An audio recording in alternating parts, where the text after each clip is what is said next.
KF21 인니 빼더니 초대형 계약. 한국의 KF21 파격가, 사우디 환호, 폴란드 루마니아 추가 계약하나? 한국항공우주산업, KAI, 이 폴란드와 한국형 초음속 전투기 KF21 보람의 수출 협상에 나선다. 폴란드가 KF21 사업 참여 의향을 보여온 터라 한국 폴란드 양국의 전투기 개발 협력이 더욱 심화될 전망이다. 17일 업계에 따르면 김재홍 KAI 국제사업부장, 부사장은 16일 현지 시간 폴란드 군사전문지 디펜스24, 에펜스24와의 인터뷰에서 폴란드와 KF21 협력에 관한 이야기를 밝혔다. 김 부사장은 폴란드에서 KF21의 전망에 대해 우리는 다양한 협력 모델에 열려있다며 KF21 관련 폴란드 측 참여에 대한 폴란드의 비전을 알고 싶다고 말했다. 이어 폴란드가 프로그램에 참여하기를 원하는지, 일부 요소를 생산하기를 원하는지, 아니면 단순히 전투기 구입만 원하는지에 따라 사업 협력 규모가 달라진다고 덧붙였다. 그러면서 현 시점에서 가장 중요한 것은 폴란드의 KF21 사업에 대한 관심이며 이와 관련해 폴란드 공군으로부터 이미 예비 정보를 받았다고 밝혔다. KF21은 KAI가 오는 2026년을 목표로 개발 중인 첫 국산 4.5세대 전투기이다. 인도네시아와 공동 개발 형태로 진행했지만 인니가 약속 개발 분담금 중 일부만 지불해 미납금만 1조 원에 육박한다. 인니 분담금 문제는 폴란드에서 해결해줄 것으로 보인다. 한국산 무기를 대거 구매한 폴란드는 KF21에도 관심을 보여왔다. 폴란드는 분담금을 체납한 인니의 지분을 인수하고 2026년 시작되는 KF21 블록 2 개발 사업부터 참여하길 바라는 것으로 알려졌다. 폴란드 최대 국영방산업체인 PGZ 세바스찬 후바웻 회장은 지난해 한국 측이 KF21과 같은 새로운 세대 전투기 연구개발 사업에 폴란드가 일정 부분 책임을 맡도록 한다면 영광일 것이라며 사업 참여 의사를 밝혔다. 이어 지난 4월 방한 때 KF21 사업에 참여하고 싶다는 의사를 한국 측에 공식 전달했다. 한편 KAI는 현재 FA50 전투기를 폴란드에 적시해 인도하는 데 전념하고 있다. 폴란드는 KAI의 경공격기 FA50 48기를 구매했다. 올 연말까지 수출형 FA-50G F12기를 공급받고 나머지 36기는 폴란드 공군의 요구사항에 맞춰 성능을 개량한 FA-50PL으로 납품받는다. KAI는 폴란드 민스크 공군기지에 기지사무소도 개소했다. 기지사무소는 바르샤바에 위치한 KAI 현지사무소와 소통하며 폴란드로 납품될 FA50 48기에 대한 고객 기술 지원 업무를 전담한다. 민스크 공군기지 내 상주하며 24시간 밀착 정밀 지원이 가능하다. 2. 해설과 함께 읽는 이번 주 국제정세, PADO. 영국 스타머 총리가 자신과 주변의 고가 선물 문제로 비난을 받고 있습니다. 지지율도 급락하고 있습니다. 스타머 총리에 대해 긍정적이라는 답변이 전월 대비 6%가 빠진 32%를 기록하고 있고 부정적이라는 답변은 8% 증가한 46%를 기록하고 있습니다. 1년의 고가 선물 스캔들은 이번 달 15일에 선데이타임스의 보도에서 시작됐는데 스타머 총리의 부인 빅토리아가 상원, 귀족원, 위원이기도 한 대부호로부터 고급 위류를 선물로 받았음에도 이를 제대로 신고하지 않았다는 내용이었습니다. 영국은 신고만 제대로 하면 정치인이 받는 기부나 선물 자체는 문제가 되지 않습니다. 이어서 스타머 총리에 대한 기사가 다른 매체를 통해 이어졌는데 2019년 12월 이후 테일러 스위프트 콘서트 티켓, 축구 경기 티켓, 호텔 숙박비, 안경대 등 총 10만 파운드, 1억 8천만 원가 넘는 선물을 같은 대부호로부터 받았다고 합니다. 문제는 스타머 총리가 선거 기간 중 자신이 왕립검찰총장 출신으로 청렴하다는 점을 어필했는데 이렇게 거액의 선물을 받았다는 보도가 나오니 그것이 오히려 직격탄이 되는 것입니다.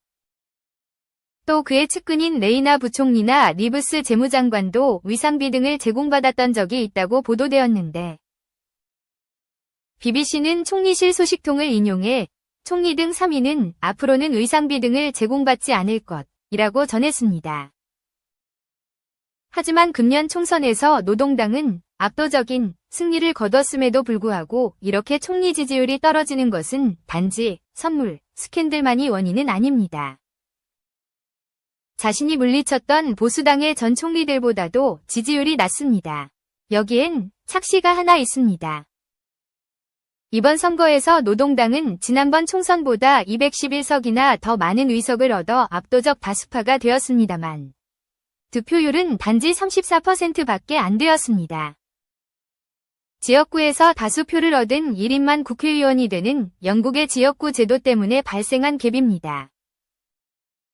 득표는 별로 많이 못했지만 4표를 최대한 줄여 의석수에서는 압도적인 승리를 거두게 된 것입니다. 즉, 영국 하원에서 확보한 권력과 달리 노동당은 국민적 지지를 그다지 많이 얻고 있지 않습니다.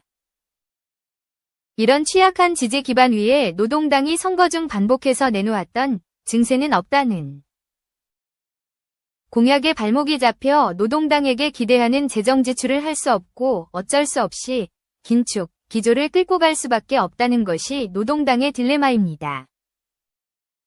좌파 노동당이 집권했음에 불구하고 작은 정부가 이어지는 것입니다. 노동당과 스타머 총리가 굵직한 정책으로 국정을 주도하지 못하고 있다 보니 선물, 스캔들 같은 작은 이슈들에 흔들리게 되는 것입니다. 마치 엔진이 꺼진 배가 잔 파도에 흔들리는 것과 같습니다. 영국 노동당은 현재와 같은 작은 정책이 아니라 국민의 마음을 흔드는 굵직한 정책으로 전국의 주도권을 잡아야 할 것입니다. 그렇지 않으면 계속해서 스캔들에 시달리면서 차기 총선에서 패배하게 될 것입니다. 월스트리트 저널에 따르면 중국의 최신 저우주급 핵추진 잠수함 1번 함이 지난 5월 또는 6월에 우한, 무한, 조선소 부두에서 침몰했다고 합니다. 미 국방부 자료에 따르면 중국은 2022년 말 현재 48척의 디젤 재래식 잠수함과 6척의 핵추진 공격 잠수함을 가지고 있었는데 저우급 잠수함은 중국 해군의 원양 작전 능력을 강화하기 위해 개발되었던 최신형 핵추진 공격 잠수함입니다. 특히 대만을 둘러싼 작전 능력을 강화하기 위해 일본, 대만, 필리핀을 연결하는 제1도련선을 장시간 방어할 수 있도록 개발되었습니다. 이런 잠수함이 비록 얕은 양쯔강에서지만 침몰하게 되어 중국의 잠수함 전력 강화 노력에 일단 제동이 걸리게 되었습니다. 인공위성 사진들에는 주변 강물 샘플을 채취하는 등의 모습이 보이지 않는데 이를 보면 잠수함 엔진의 소형 원자로에서 방사능이 누출되지는 않은 것 같다고 합니다. 또 과거 비슷한 사고가 발생했었는데 1969년 핵추진 잠수함 기타로 함이 캘리포니아의 한 조선소에 정박해 있던 중 조선소 근로자들의 실수로 침몰해버렸습니다. 비타로함은 32개월 후에야 임무 수행을 할 수 있었습니다. 중국 잠수함도 장시간 임무 수행을 못하게 될 것으로 보이며 이 함이 저우급 1번 함임을 감안할 때 저우급의 설계에 대한 전면 재검토가 이뤄질 것 같습니다. 중국군은 20일 전날 태평양 공해를 향해 ICBM 대륙간 탄도미사일을 발사했다면서 미사일 발사 모습을 담은 사진을 공개했습니다. 아사히 신문은 전문가를 인용해 이번에 공개된 미사일은 미국 본토의 절반을 타격할 수 있는 사거리 1만 1000km의 DF, 둥펑, 3.1H로 보인다고 보도했습니다. 중국은 미국의 이번 발사 계획을 사전 통보했다고 합니다. 이번 ICBM은 44년 만에 태평양을 향해 발사된 것입니다. 이스라엘이 레바논에 대한 대대적 공습을 지속하고 있습니다. 레바논 당국자들에 따르면 이번 공습으로 사망자가 600명을 넘어섰고 50만 명 이상이 피란길에 올랐다고 합니다. 이스라엘은 헤즈볼라 전투원들에 대한 삐삐 워키토키 폭파 공격에 이어 이번에는 레바논에 대한 무차별 공습에 나서고 있는데 이것은 헤즈볼라과 레바논 일반 시민들 사이에 틈을 벌리기 위한 것으로 보입니다. 시아파 무장정파인 헤즈볼라는 보통 이란의 지시를 받아 움직이는데 작년 10월 위 하마스 공격에 이은 이스라엘 하마스 전쟁에 개입하여 로켓이나 미사일, 드론 등으로 이스라엘 북부를 공격해왔습니다. 이란의 지시에 따른 것으로 보입니다. 문제는 이러한 전쟁 개입에 따라 일반 레바논 시민들이 피해를 입게 된다는 것입니다. 헤즈볼라에게는 정치적 목적이 있을지 모르지만 일반 시민들은 그렇지 않습니다. 레바논 시민들이 헤즈볼라와 이스라엘의 국지전에 대해 불만스러워한다는 보도가 이어지고 있었는데 이 틈새를 노리고 이스라엘이 무차별 공습을 감행하고 있는 것으로 분석됩니다.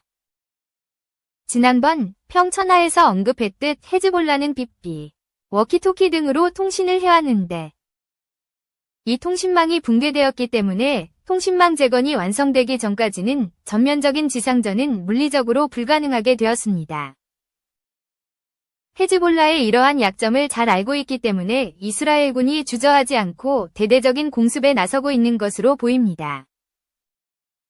멕시코 집권당 모레나는 퇴임하는 오브라도르 대통령의 아들을 당의 주요 직책에 임명했습니다.